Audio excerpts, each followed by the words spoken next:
ये आकाशवाणी रायपुर है। छत्तीसगढ़ी समाचार बुलेटिन के संग स्मिता शर्मा के जय जोहार। अब सुनाओ आज के प्रमुख समाचार। केंद्रीय मंत्री मनोहर लाल खट्टर कहिन कि छत्तीसगढ़ में बिजली और आवास ले जुड़े सब्बो जरूरत ला पूरा करे बर भारत सरकार डहर ले मदद करे जाही। रायपुर में आज भारतीय जनता पार्टी के प्रदेश कार्य समिति के बैठका होइस और राज्य में आने भर्ती में स्थानीय निवासी मन ला आयु सीमा में 5 बछर के छूट दे जाही। राज्य मंत्रिमंडल हा करिस फैसला। अब समाचार विस्तार ले।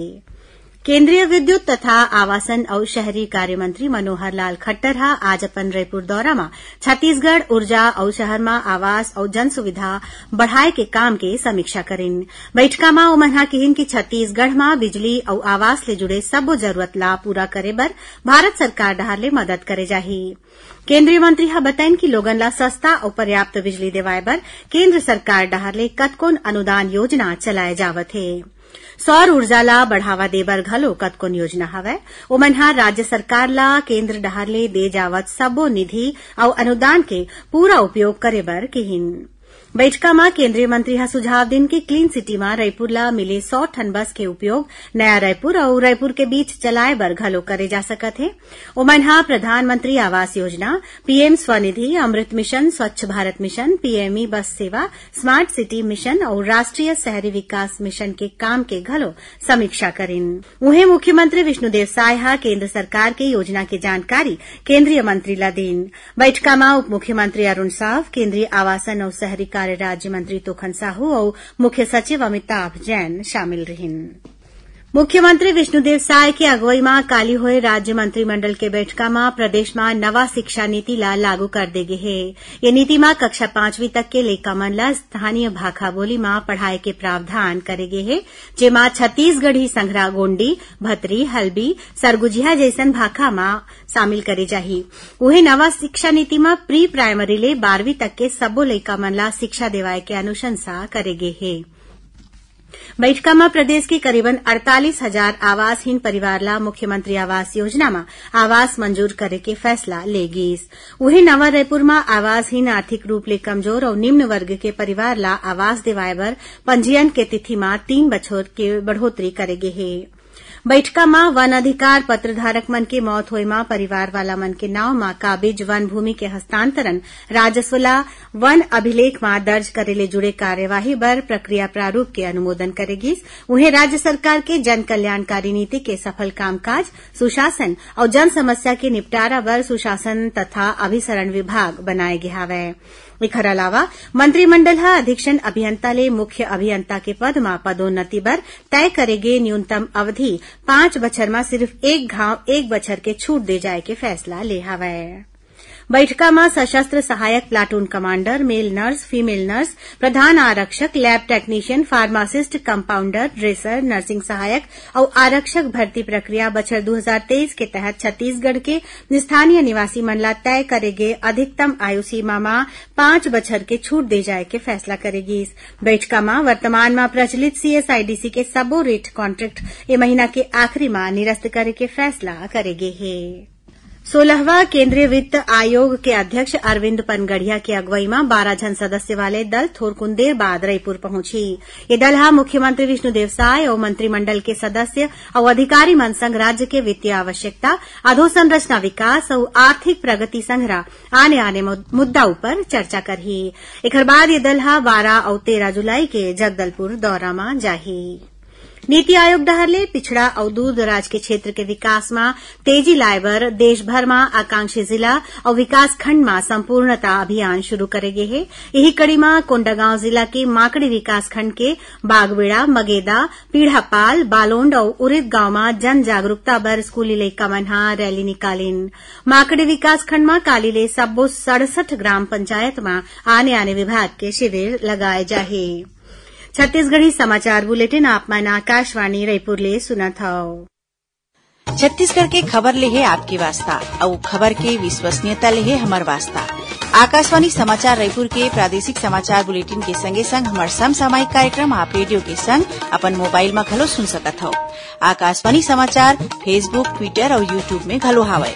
हमार फेसबुक पेज हरे Chhattisgarh news on AIR, Twitter handle CGAIR news और हमार यूट्यूब चैनल हरे छत्तीसगढ़ AIR न्यूज।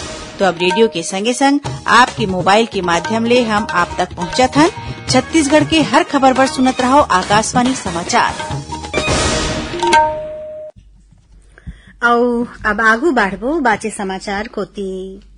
राज्यपाल विश्वभूषण हरिचंदन हा आज राजभवन में एक पेड़ मां के नाम अभियान में पौधारोपण करीन। ओमन हा अपन माता स्वर्गीय पद्मावती देवी के सुरता में आम के पौधा लगाइन।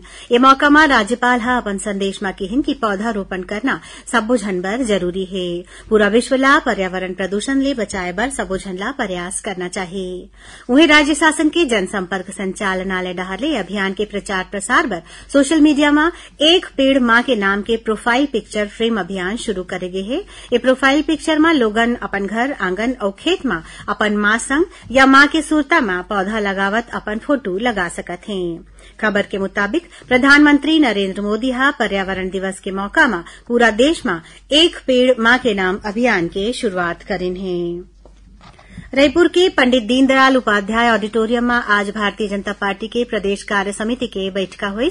बैठका में केंद्रीय मंत्री मनोहर लाल खट्टर संगरा, राष्ट्रीय सह संगठन मंत्री शिव प्रकाश, मुख्यमंत्री विष्णुदेव साय, प्रदेश प्रभारी नितिन नवीन, विधानसभा अध्यक्ष डॉ रमन सिंह, भाजपा प्रदेश अध्यक्ष किरण सिंह देव, केंद्रीय राज्य मंत्री तोखन साहू, उप मुख्यमंत्री अरुण साव और विजय शर्मा, सांसद बृजमोहन अग्रवाल, मंत्री रामविचार नेताम संगरा बड़े भाजपा नेता और कार्यकर्ता मन शामिल हुईन।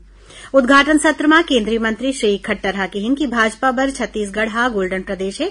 काबर की प्रदेश में पार्टी हा लगातार जीतत है। लोकसभा चुनाव में भाजपा हा अपन कार्यकर्ता मन के बदौलत बने सफलता हासिल करे है। भाजपा कार्य समिति के समापन सत्र में मुख्यमंत्री विष्णुदेव साय हा कहिन कि हमार सरकार मोदी के गारंटी ला पूरा करत है।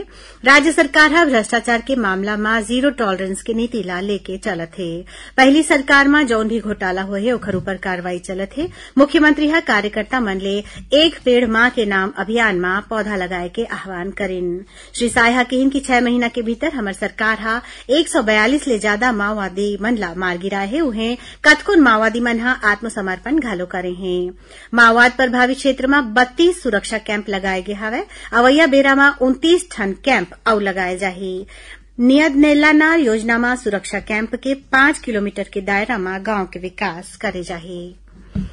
रायपुर के प्रदेश कांग्रेस कार्यालय राजीव भवन में आज 2 ठन बड़े बैठका राखे गिस।